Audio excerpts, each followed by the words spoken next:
Assalamualaikum warahmatullahi wabarakatuh. Alhamdulillah, kembali lagi di channel YouTube saya.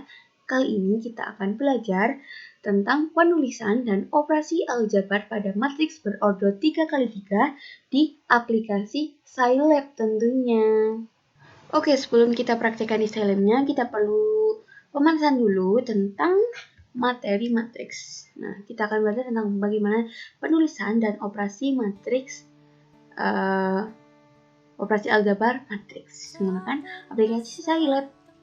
Oke, yang pertama kita akan belajar tentang definisinya. Jadi, definisi matriks itu susunan bilangan-bilangan pada baris-baris dan kolom-kolom. Nah, bilangan penyusun matriks itu biasanya disebut dengan entry, unsur, atau elemen. Oke, misalkan dipunyai bilangan 1 dan 2. Terus dibatasi nih dengan kurung siku seperti ini. Nah, ini disebut matriks. Misalkan nama matriksnya matriks Z ya. Z sama dengan 1 dan 2. Nah, 1 dan 2 ini merupakan elemen dari matriks Z ini. Nah, matriks Z ini berordo, ordo itu ukurannya 1 kali 2. Artinya apa? Artinya matriks Z ini mempunyai satu baris yang ke sini horizontal dan 2 kolom yang vertikal. 1, 2 gitu. Selanjutnya kita perlu tahu juga apa itu jenis-jenis matriks. Jenis matriks itu dibagi menjadi 2. Ada yang berdasarkan ukuran dan ada yang berdasarkan entry.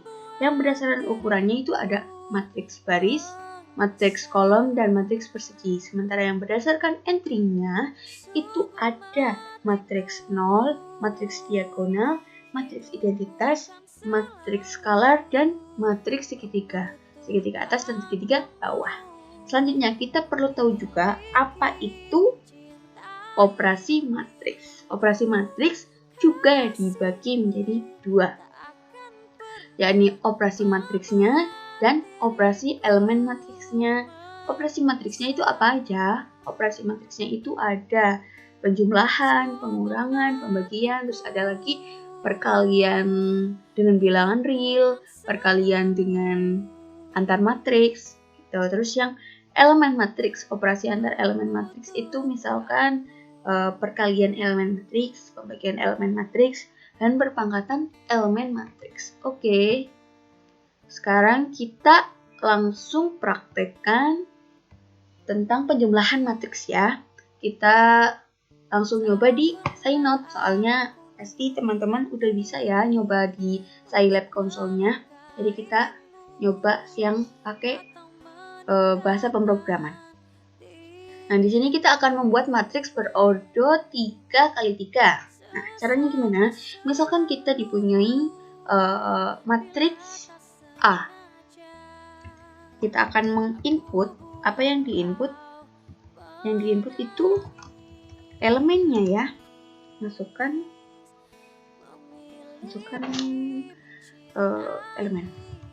elemen matriks A berordo 3x3.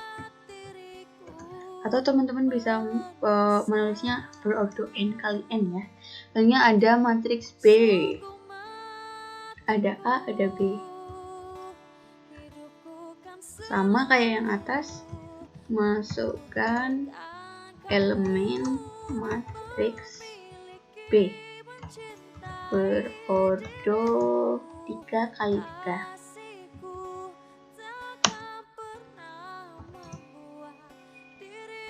Selanjutnya, kita itu nulis ini.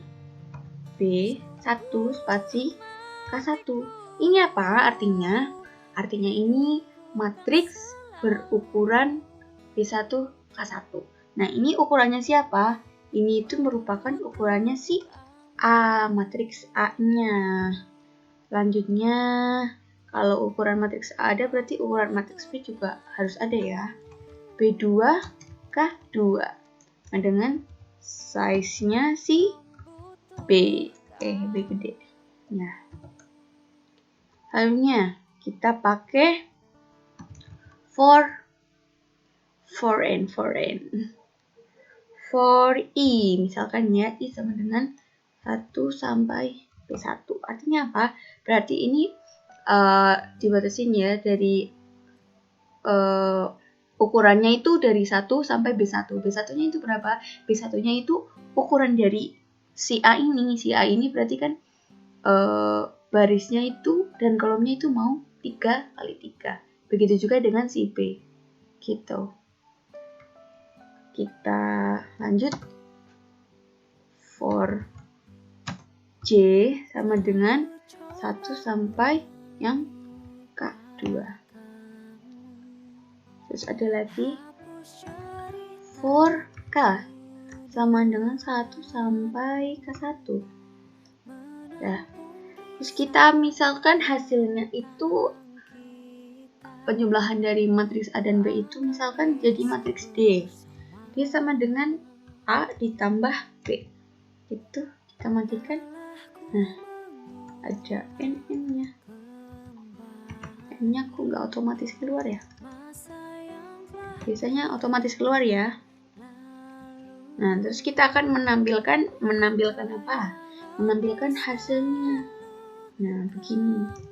Hasil dari penjumlahan matriks A dan B adalah, kita juga menampilkan si D karena D yang rumusnya. Kita eksekusi, simpan tulisannya itu matriks AB33. Coba kita lihat hasilnya. Masukkan elemen matriks A berorder 3 kali 3. Kita tulis matriksnya, ingat harus diawali dengan kurung siku. Nah, kita tulis misalkan 1, 2. Nah, setelah 1 ini ada spasi ya. Spasi ini fungsinya untuk memisahkan antar elemen matriksnya. Nah, udah 1, spasi 2, spasi 3. Nah, setelah itu kita beri titik koma. Titik koma ini berfungsi untuk apa? Titik koma ini berfungsi untuk memisahkan pernyataan atau dalam matriks itu memisahkan antar barisnya. Nah, misalkan selanjutnya itu 4, 5, 6, 7, 8, 9. Oke. Kita tutup kurung siku. Kita enter. Nah, masukkan lagi yang ordo yang matriks B ordo 3 kali 3. Lalu lupa kurung siku. Kita misalkan itu matriksnya itu 1, 1, 1. Monoton ya. Gak apa-apa. Nah, terserah teman-teman ya mau ngisi apapun. Kita enter. Nah, hasil dari penjumlahan matriks A dan B adalah 2, 3, 4, 5, 6, 7, 8, 9, 10. Nah, apa iya benar?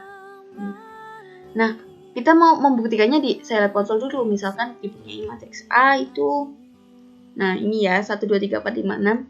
Nah, ini bentuk matriks A-nya. Lalu kita punya B sama dengan ini ya.